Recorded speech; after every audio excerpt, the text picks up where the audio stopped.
Alors, l'actu du jour en Formule 1. Avant de commencer, je vous rappelle que les news proviennent de ma chaîne principale sur la Formule 1, Type F1. Et il y a aussi mon Twitch, vous pouvez vous abonner. On parle de F1 sur ces deux chaînes de façon constante et régulière. Les liens sont dans la description. Bon visionnage. Ciao. Ricciardo veut se réinitialiser pour revenir en F1 2024. Bon, alors ça va être très court, hein. C'est quelque chose que j'ai évalué depuis la pause estivale, je voulais y penser quelques courses, et plus le temps passe, plus je sens que c'est ce dont j'ai besoin. Mais ce sont aussi les opportunités, il n'y a pas vraiment d'opportunités pour l'année prochaine. En partie, j'aimerais une pause, dont j'ai besoin pour me réinitialiser un peu. Et en partie, je pense que d'autres opportunités peuvent arriver en 2024. Ça, c'est pas sûr, hein. En général, les années sabbatiques, si t'es pas champion du monde, tu reviens pas forcément, hein. Surtout vu les conditions dans lesquelles va partir en année sabbatique Ricciardo, pour le coup. Il va partir au bas du bas, quoi. L'Australien confirme vouloir rester en Formule 1 et y revenir après cette année de pause. Je pense qu'il pourrait y avoir de meilleures opportunités en 2024. Donc c'est vraiment ce que tout ça confirme, et c'est maintenant où les objectifs sont fixés. Certainement, le plan est toujours d'être impliqué en F1. C'est un peu comme si je marquais une pause pour un petit moment, je vois ça comme ça. Et disons qu'en ce qui concerne ma carrière en F1, mon intention est de piloter en 2024. Bon. Est-ce qu'il y arrivera? Est-ce qu'il sera de retour en 2024 comme il dit? J'ai pas trop d'espoir pour lui quand même, mais bon. Admettons. Je laisse commenter. Et Mika Häkkinen qui voit Verstappen changer d'équipe à l'avenir. Aller ailleurs et tenter de relever un autre défi. Alors, il faudra qu'il aille au bout de son contrat quand même, hein. Verstappen a un long contrat avec Red Bull, un contrat pluriannuel, c'est positif car ça montre qu'il a confiance en l'équipe. Comme je l'ai dit, ils ont de bons techniciens et designers, mais le calendrier F1 est extrêmement brutal. Toutes ces courses sont incroyablement consommatrices d'énergie et de morale. Beaucoup de femmes et d'hommes ont des familles, passer son temps à voyager est déprimant, au possible. Ils veulent passer du temps avec leurs enfants et leurs familles. Il peut arriver que des gens qui occupent des postes très importants à la tête du département technique puissent soudainement dire qu'ils en ont assez et qu'ils ne peuvent plus continuer. Ça peut être un problème à mon avis. Les pilotes ont leur jet privé, il y a une voiture qui les attend. C'est un tout autre style de vie. Häkkinen avertit que les baisses de performance dues au départ du personnel ou au non-respect des objectifs sont souvent un déclencheur pour un pilote. C'est formidable que Max s'engage et signe de longs contrats. Ça montre qu'il leur fait confiance, mais il y a toujours ce risque que lorsque les personnes clés partent, les performances de la voiture ne correspondent plus aux attentes. C'est à ce moment-là que le pilote commence à réfléchir, s'il est temps de changer d'équipe ou pas. Je pense pas que Max va rester avec Red Bull pour le reste de sa carrière. Mais ce n'est que mon avis. Historiquement, les pilotes ont changé d'équipe malgré plusieurs titres, pour différentes raisons, que ce soit pour l'argent ou simplement pour aller ailleurs et tenter de relever un autre défi. Eh mais alors d'accord, mais où est-ce qu'il irait Max du coup? Chez Ferrari? Chez Mercedes? Chez McLaren? Ailleurs? Chez Aston Martin? Écoutez, moi je sais pas, hein. Peut-être Ferrari éventuellement. Il suivrait les traces de Vettel du coup. Qu'est-ce que vous en pensez vous? Où est-ce que vous le verriez? Verstappen, ciao. Mercedes n'a pas peur que De Vries révèle ses secrets à Red Bull. Alors, honnêtement, il y aurait de quoi s'inquiéter quand même. J'espère que c'est comme Albon, hein, qui est parti chez Williams Mercedes, qui aurait pu révéler des secrets sur le moteur Mercedes. Ah, ah. Mais là, clairement, c'est encore pire parce que De Vries, finalement, il a piloté l'Aston Martin, il a piloté la Mercedes. Voilà. Donc le mec, il a piloté la Williams aussi. Le mec, il pourrait révéler tous les secrets de toutes ses équipes, en fait. C'est une taupe, hein. C'est pour ça qu'ils l'ont recruté, en vrai. Nous sommes vraiment contents de l'opportunité qu'il a. C'est peut-être dommage qu'il aille là-bas, mais c'est comme ça. Je pense qu'il mérite cette opportunité, il a prouvé être un très bon pilote. L'avoir dans le garage, c'est génial, il est vraiment sympa, très calé, il comprend la voiture. Nous sommes donc convaincus de pouvoir le mettre dans la voiture, de pouvoir faire les essais avec lui, et de pouvoir lui faire confiance.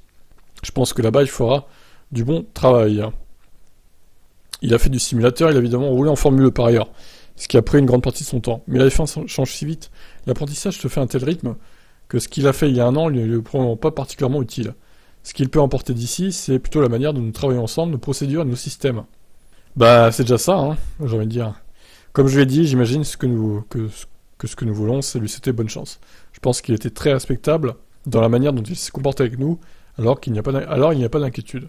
De Vries, quant à lui, tient à rappeler qu'il n'était pas un protégé de Mercedes dans la même mesure que l'était Russell. J'imagine que j'étais perçu comme un pilote Mercedes ces dernières années. C'était le cas dans une certaine mesure, puisque je courais pour eux en Formule 2, et j'étais actif en tant que pilote de réserve. Mais à part ces contrats, il n'y avait pas d'autres affiliations. Bien sûr, nous avons construit une relation très amicale au fil de l'année, ils m'ont apporté beaucoup de soutien et d'aide. Mais en même temps, je suis là pour défendre mes propres intérêts. Bien sûr, j'espère qu'ils sont déçus de perdre quelque chose, je ne sais pas. Vous pourriez leur poser la question, mais je pense aussi qu'ils sont contents pour moi, et heureux de me voir obtenir une opportunité l'an prochain sur la grille. Ah oui, donc de Vries, la taupe qui va, décidément, hein, ils aiment bien recruter chez Mercedes, hein, dans le groupe Mercedes, le groupe Red Bull. Hein. C'est incroyable. Hein. En plus des ingénieurs, c'est les pilotes maintenant. Allez, bientôt Lewis Hamilton chez Red Bull. Allez, je vous laisse commenter, ciao. Hamilton, je suis le designer des volants actuels de la F1. D'accord. Dans une interview avec CNA Lux, il révèle qu'il a conçu le volant chez McLaren et Mercedes, que d'autres équipes ont maintenant adopté. Alors, il n'a pas conçu le volant, il n'a pas moulé le volant, il a juste organisé le volant à sa manière. Je pense que c'est ça plutôt. Ce que beaucoup de gens ne savent pas, c'est que j'ai redessiné le volant quand j'étais chez McLaren et quand je suis arrivé chez Mercedes. J'ai fait la même chose et les autres équipes ont tous copié le volant. Ah oui, alors que les volants étaient autrefois ronds, tout rond. Le design d'Hamilton est plutôt un rectangle. Par conséquent, il y a des poignées droites claires sur le côté. Il y en a aussi une en bas et en haut. J'aurais dû en faire un copyright. C'est quelque chose dont je suis vraiment fier. Hamilton dit qu'il aime travailler sur l'ergonomie de la voiture. Par exemple, il affirme aussi avoir limé son propre siège pour avoir plus de modèles dedans. Putain, sur ce site, les traductions, c'est vraiment douteux hein, quand même. Hein. Bon, bref. Ah oui, bah finalement, ouais, il a changé un peu le design du volant. Lewis Hamilton, designer, incroyable, tellement polyvalent ce pilote, c'est fou, hein. Vous en pensez quoi, vous? Allez, ciao. Wolf, le lion Hamilton s'excuse quand il s'énerve à la radio. Le pilote Mercedes a un grand cœur, selon son patron. Et oui, Lewis, qui clash son équipe, mais qui s'excuse derrière. Avec Lewis, nous avons toujours été au même niveau de dialogue, et je dirais aujourd'hui que nous sommes amis, mais que nous nous soucions de lui. Je me soucie de lui, il se soucie de moi, il se soucie aussi de l'équipe. Et vous pouvez le voir en de nombreuses occasions. Parfois, le lion sort, et vous entendez ces messages de colère. C'est tout à fait normal pour un pilote de course. Et il est celui qui, après avoir entendu ça, s'excuse parce qu'il a un grand cœur. Au fil du temps, nous avons grandi ensemble, nous sommes totalement transparents l'un envers l'autre, et nous parlons aussi de l'avenir, je pense que c'est très facile. Wolf comprend qu'il y a parfois des conflits quand chaque personnalité veut se faire entendre. D'une certaine manière, ce sont des mâles alpha, dans une situation différente qui ont été mis là-dedans avec Loda, et les nombreux hommes et femmes forts que nous avons dans l'équipe. Il a fallu quelques années pour synchroniser tout ça, il était important de faire abstraction de son propre ego, car ce que je vois encore aujourd'hui avec les directeurs d'équipe et autres chefs d'entreprise, c'est qu'ils essaient de jouer le jeu du pouvoir en disant « je suis le directeur d'équipe et vous faites ce que je vous dis de faire ». Très bien, il n'y a pas cette ambiance-là chez Mercedes apparemment. Et effectivement, Lewis s'énerve parfois à la radio, se plaint aussi, c'est pour ça que certains anti-Lewis l'appellent la diva, notamment. Mais bon, voilà, quand il s'énerve, il s'excuse, hein, il remercie quand même l'équipe. Il est reconnaissant, Lewis, hein, c'est pas non plus une ordure comme Tsunoda qui vocifère à point rien, là, en respectant pas ses ingénieurs et son équipe. Voilà pour ça, je vous laisse commenter. Horner, pour lui, on ne revivra plus une saison comme 2021 avant 20 ans. Oula, attends, 20 ans, je te sens bien pessimiste, Christian, là. Qui te dit qu'en 2023 ou 2024, ça ne recommencera pas avec un autre pilote? Ça aurait pu d'ailleurs entre Leclerc et Verstappen hein, cette année, mais bon. Les clowns de Ferrari ont malheureusement tout gâché, on va dire ça comme ça. Bien sûr, c'était l'événement sportif le plus regardé, certainement de l'année dernière, si ce n'est au cours des 5 dernières années. Il n'y aura probablement pas d'autres championnats en Formule 1 comme celui-ci dans les 20 prochaines années. Ouais, franchement, je pense que si, moi. Hein. Dans les 20 prochaines années, vous vous rendez compte, ça nous emmène jusqu'en 2042. Ouais, non, t'abuses là, Christian. Horner ne regrette-t-il tout de même pas le mauvais côté de cette intensité, c'est-à-dire une certaine toxicité, notamment sur les réseaux? Oui, bien sûr, le sport est polarisant. D'un côté, vous avez les fans de Verstappen qui deviennent fous et qui pensent à ce qui est arrivé à Abu Dhabi. C'est un châtiment pour ce qui s'est passé plus tôt dans l'année. D'autre part, il y a les fans d'Hamilton qui pensent que la course était détournée de son déroulement normal et que c'est injuste. Et enfin, il y a les neutres qui viennent d'assister à la course la plus phénoménale entre deux magnifiques pilotes et équipes au sommet de leur art. Tu parles d'une course, ouais. Même la course en elle-même était pas ouf, hein, même avant le dernier tour, hein, en vrai, hein, même objectivement. Même si Hamilton a dominé, justement, il se passait pas grand-chose. Hein. Bon, il y a eu le bouchon du ministre de la Défense, Pérez aussi, oui, qui a joué pas mal dans cette victoire. Pour le sport, c'est fantastique parce que soudain, à nouveau, nous nous sommes engagés auprès d'un tout nouveau public et où que nous allions dans le monde maintenant, la Formule 1 est sous le feu des projecteurs. Tous les billets se vendent et la demande pour la F1 est tout simplement énorme. Partout où nous allons. Verstappen l'a déjà dit, heureusement que toutes les saisons ne se ressemblent pas. Ne ressemblent pas à celle de l'an dernier. Horner n'est pas loin de penser pareil, 2021 a aussi testé sa résilience. Cette saison était difficile, je doute de pouvoir le faire encore 10 fois de suite, ou même 5 fois. Je suis à la tête de la Red Bull depuis 2005. J'ai supervisé 6 titres mondiaux de pilote. Je peux remporter un 5e titre constructeur ce week-end. Je suis parfois fatigué, mais très satisfait à bien des égards. J'ai toujours très, très faim et je me suis dit, quand est-ce que je serai rassasié? J'ai l'impression que je n'ai pas eu assez... Alors, j'ai toujours très faim quand c'est que je serai rassasié. Bah ça c'est parce que vous avez dépassé le budget les gars à cause de la cantine. C'est pour ça du coup que vous êtes comme ça. Incroyable. J'ai l'impression que j'en ai pas eu assez en ce moment, je pense que c'est ce qui me motive, j'ai l'impression que je viens juste de commencer. Le problème qui se pose certainement dans ce sport, et je suppose que c'est la même chose dans d'autres, c'est que le temps passe si vite. On n'a jamais 5 minutes pour réfléchir à regarder en arrière. On est toujours en train de regarder vers l'avant. Ce championnat va se clore et nous allons en profiter pendant quelques soirées. Puis tout tourne autour du prochain. Donc on n'a jamais le temps de réfléchir. C'est seulement lorsque vous arrivez à la fin du voyage que vous avez le temps de réfléchir. Et Horner conclut en pensant déjà à sa retraite lointaine qui s'annonce champêtre. Quand j'arriverai à la fin de mon voyage, je partirai, je ferai quelque chose de complètement différent.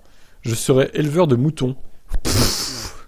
Ou quelque chose comme ça, mais je ne vois pas ça en vue pour le moment. Et oui, évidemment, le fermier Christian Horner, il va élever des moutons. Incroyable. Mais il élève déjà des moutons. Ce sont les fans de Red Bull. Oh, le petit clash de fin. Allez, je vous laisse commenter, ciao. Le manager de Verstappen voit Leclerc être champion du monde. Si Ferrari lui offre une F1 plus constante. Oui, certes, ça aiderait. Une grande partie des erreurs commises par les deux pilotes Ferrari sont dues au fait qu'ils semblent avoir un arrière assez lâche, un peu imprévisible, déclare Vermeulen. Et puis évidemment, si vous êtes déjà un peu en retrait, vous poussez un peu plus et vous pilotez plus près de la limite. Donc c'est évidemment facile de faire une erreur. C'est facile de les pointer du doigt, mais je pense qu'il a le bon s'il a le bon package, Charles est certainement aussi un futur champion du monde de F1. Il a juste besoin de la voiture qu'il lui faut pour le faire. Vermeulen salue le niveau de performance de Leclerc, notamment en qualif. Je pense que Charles est tout aussi talentueux. Certaines de ses pole positions cette année étaient tout simplement incroyables. Je pense aussi qu'il a le sens de la course, mais si vous avez une dégradation plus importante et des pneus pendant la course, il n'y a pas grand chose que vous puissiez faire en tant que pilote. Vous pouvez être comme Pérez, qui est l'un des meilleurs pour économiser les pneus arrière. Mais je pense qu'ils sont tous assez bons dans ce sens, en fin de compte. Vous avez besoin d'une voiture qui soit performante pendant 1h30, et Charles n'avait pas cela pendant la plupart des courses. Bah, il a raison, hein. Clairement, le manager de Verstappen a raison. Il est de bonne foi. Bravo, monsieur Raymond Vermeulen. Ouais, bah après, Leclerc, je le vois bien champion du monde un jour, hein, franchement. Franchement, s'il n'est pas champion du monde, lui, ce sera un échec quand même, je trouve. Au moins une fois, quoi. Il mérite. Il a le talent pour, hein. On verra ça, il est encore jeune, il a le temps. Je vous laisse commenter. Allez, Laurent Rossi qui nous parle de Gasly. D'ailleurs, ils étaient tous les deux au Ballon d'Or avec Ocon aussi. Hier soir, pour ceux qui ont vu ça traîner sur les réseaux sociaux, Gasly dit qu'Alpine a travaillé dur pour négocier cet accord qui aura coûté des millions à l'équipe Buzz Stone, d'autant plus que le Français touchera au moins 10 millions d'euros par an, pour 2023 et au-delà. Le nouveau contrat de Gasly est apparemment pour 2 années fixes et une option en 2025. Il était le plus rapide des pilotes dispo, ou même des pilotes qui n'étaient pas disponibles, confie Rossi. Alors, plus rapide qu'Hamilton ou Verstappen, parce qu'ils ne sont pas disponibles non plus techniquement. Donc, bon, ils sont un peu chers pour Alpine, ces pilotes-là. Ça aurait été un petit peu hors budget du coup. La performance était le critère numéro 1. Aujourd'hui, notre voiture est la 4ème sur la grille. Ça veut dire que nous visons les 5, 6, 7e places au général. Pierre a démontré dans un passé très récent avec une voiture qui n'est pas si bonne qu'il sait monter sur les podiums et parfois sur la plus haute marche. Il est aussi jeune, donc c'est le candidat idéal pour nous aider à grandir lui-même, et nous aider à grandir avec lui, et aller plus haut que ces places-là. Une préoccupation potentielle est que, bien qu'Alpine est désormais un duo entièrement français, Gasly et son compatriote s'entendent clairement pas. Notre relation a connu des hauts et des bas, mais Gasly, mais je pense que c'est aussi l'occasion de nettoyer un peu ce qui s'est passé dans le passé. Je suis pas inquiet à ce sujet, nous sommes assez mûrs et intelligents pour comprendre ce qui est le mieux pour nous. Alors ça oui, mais une fois en piste, c'est plus compliqué. Et le passé, justement, peut ressurgir à tout moment. La prochaine étape pour Alpine est de négocier avec Red Bull une éventuelle libération anticipée de ses fonctions à la fin de l'année. On discute avec lui pour savoir quand il pourra commencer à tester avec nous, au moins avec la voiture de cette année, et ensuite penser à la voiture de l'année prochaine. On réfléchit déjà à des moyens d'accélérer son intégration dans l'équipe. Pas techniquement bien sûr, mais Pierre a déjà un orteil chez nous. Bah on l'a vu, hein. Il était avec eux au Ballon d'Or hier, mais alors même si c'est pas un truc en rapport avec la F1, au final il était quand même invité avec eux, avec Ocon et Laurent aussi, donc voilà. Effectivement, il a un orteil chez eux. Bon bah voilà, à voir ce que ça donnera entre Ocon et Gasly chez Alpine. Toto Wolff qualifie la saison de Mercedes en 2022 de respectable. Nous sommes 3ème de la hiérarchie, ce n'est pas la misère, c'est encore respectable parce que nous aurions pu arriver plus loin derrière. Maintenant, nous avons juste besoin de régler nos problèmes. Nous sommes impatients d'être à l'avant, de nous battre pour les victoires, de nous battre pour le championnat. Il n'y a pas de sentiment selon lequel nous avons le droit de gagner tous les championnats, parce que ça serait stupide. Wolf n'a pas été surpris que la série de succès déjà très longue s'arrête à un moment, notamment avec le changement de règlement. De manière réaliste, et nous en avons parlé ces dernières années, toutes les séries se terminent un jour, il n'y a aucune équipe qui remporte tous les championnats du monde au cours de sa vie, et c'est arrivé. C'est arrivé parce que nous sommes trompés dans la physique. Il n'y a rien de mystique dans tout ça. Nous avons des gens formidables, des équipements, des infrastructures, des ressources financières, et ce qui nous a échappé, c'est le fonctionnement de la voiture. D'une certaine manière, ça nous donne confiance, la confiance nécessaire pour régler le problème à nouveau. Ouais, alors la saison 2022 de Mercedes me rappelle un peu la saison 2005 de Ferrari, qui était un peu loin, mais en même temps ils ont quand même fait des podiums. Ils ont gagné aussi au Grand Prix des États-Unis 2005, évidemment, grande course de la F1 avec 6 voitures, mais ça me rappelle un peu ça, quoi. Et l'année d'après, ils jouaient le titre, donc bon, peut-être que ça sera la même chose pour Mercedes du coup. Ciao ciao.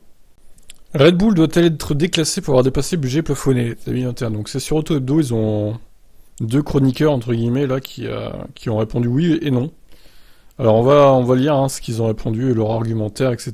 et voir un peu avec lequel je suis d'accord. Bon, je pense que ça va être avec Dorian pour le coup, mais peut-être que l'autre a d'autres arguments aussi. Intéressant. Alors oui, Dorian Grangier donc veut un déclassement de Red Bull. Avez-vous vu Don't Look Up, ce film avec DiCaprio et Jennifer Lawrence? Ouais, je l'ai vu, il est pas mal en vrai. Je vous le conseille. J'ai même fait une critique sur Tip Story, je crois, il me semble. Je vous mets ça en description, en commentaire au pire. Donc c'est 2 scientifiques qui essayent d'alerter en vain sur la fin du monde qui approche. C'est un peu la même sensation que j'ai en ce moment en F1. Beaucoup ne réalisent pas encore le séisme qui pourrait arriver dans les prochains jours. Qu'importe la décision de la FIA concernant le dépassement du plafond. Elle fera date et pourrait bien incarner ou non une bascule, euphémisme pour ne pas dire un effondrement. Soyons francs avec nous-mêmes, le budget de cap est une des meilleures règles de l'histoire de la F1 et pourtant, dès le premier exercice où elle a été appliquée, l'équipe autrichienne a failli dans sa tâche. Pour une première infraction de ce genre, la FIA doit se montrer ferme, frapper fort, pénalité financière et sportive. En 2007, elle n'avait pas hésité à exclure McLaren du championnat des constructeurs dans l'affaire du Spygate.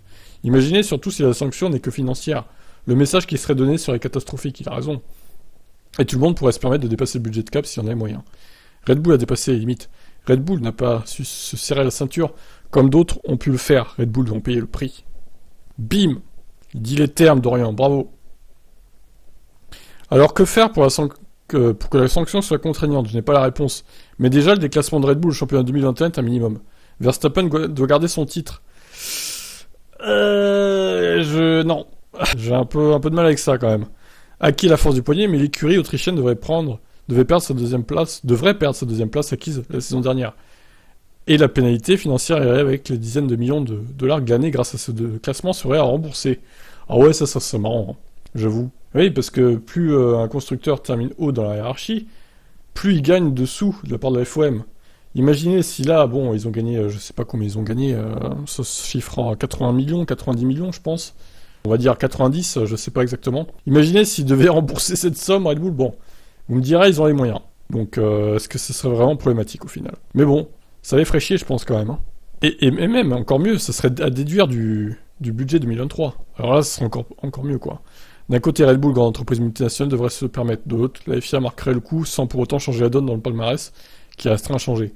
Punir dans le passé, c'est une chose, mais le plus efficace sera encore de punir dans le futur. Restriction dans le développement 2023, récompense au championnat réduite, handicap de points pour la saison prochaine. Tant et tant de solutions s'offrent à la FIA pour cela. Là n'est pas la question de notre débat, mais la piste serait plus adéquate qu'une simple écriture de l'histoire. Oui, alors j'y ai pensé aussi, pourquoi pas leur donner des pénalités de points pour 2023, ils partiraient avec un nombre de points négatifs aux constructeurs et aux pilotes. Ça pourrait être rigolo. Alors, non, Jérémy Satis, on va pas s'entendre lui et moi, je crois. Hein. Quel intérêt y aurait-il à déclasser Red Bull d'un championnat constructeur qu'elle n'a même pas remporté?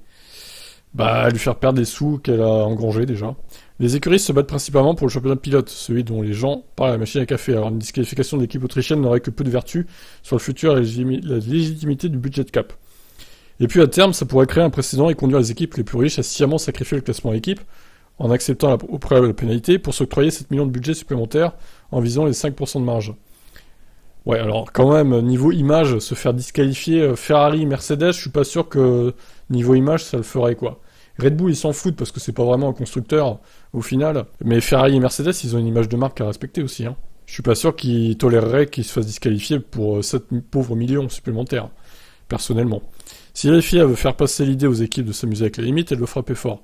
Pour aller plus loin, je suis contre le caractère rétroactif des sanctions, surtout quand il ne s'agit qu'un simple dépassement d'1 ou 2 millions de dollars, comme il semblerait que ce soit le cas pour Red Bull. Surtout, il n'y a rien de plus douloureux pour une grande entreprise qu'une sanction qui porte sur le futur. Retirer à Red Bull le titre pilote serait sans doute plus douloureux, mais ce serait tout bonnement injuste pour le Batave, qui n'a pas été chargé tout au long de l'année de tenir la comptabilité chez Red Bull. Oui, mais alors ça, ok, je suis d'accord, c'est pas de sa faute, entre guillemets, au Batave. Mais le problème, c'est qu'il a profité de cette voiture. Je suis désolé, encore une fois. Il a profité d'une voiture qui est hors budget. Alors certes, on va pas lui enlever son talent, hein, peut-être qu'il mérite le titre d'une certaine manière. Mais bon, désolé, la voiture était illégale. Donc, désolé, il y a un vrai débat là. Il y a un vrai débat qui se pose. Hein. À mon sens, sanctionner le taureau rouge l'année prochaine serait bien plus juste, handicapant et dissuasif. Demander à Ferrari s'il n'a pas regretté en 2020 et 2021 d'avoir traficoté son débitmètre en 2019. Certes, l'accord secret trouvé avec la FIA était bien plus pénalisant que ne l'aurait été la perte de la victoire de Leclerc et Vettel cette année-là. La FIA doit-elle impérativement se montrer ferme? Oui, il en va de l'avenir du budget de cap et de la F1. Peu importe l'ampleur du dépassement, Red Bull doit être pénalisé avec sévérité. Mais s'attaquer au passé de l'écurie n'aura absolument aucun impact sur son futur. Bon, ouais, alors lui, il est quand même en faveur d'une pénalité au final, Jérémy Satis, mais pas d'un déclassement dans le passé, contrairement à Dorian. Ok, bon bah écoutez, voilà, chacun son petit débat, là. Chacun ses arguments, hein, ma foi. Alors je ne sais pas quand la FIA rendra son verdict, je sais que demain, il y a le Conseil mondial, là. Ils vont peut-être en parler dans la réunion. Mais alors, est-ce qu'on aura une réponse demain? J'en doute, personnellement. Alors, comme j'ai déjà évoqué, est-ce qu'ils vont attendre la fin de saison pour que tout se tasse un peu et qu'en novembre, décembre, voire janvier, ils donnent un résultat? Je sais pas, franchement. On est dans le flou avec cette FIA de merde aussi, là. On ne sait pas, on ne sait rien, on est dans le flou le plus total. C'est un fait. Il y a vraiment que dans ce sport hein, que c'est comme ça. Manque de transparence en Formule 1. Alors, je vous laisse commenter du coup. Ciao.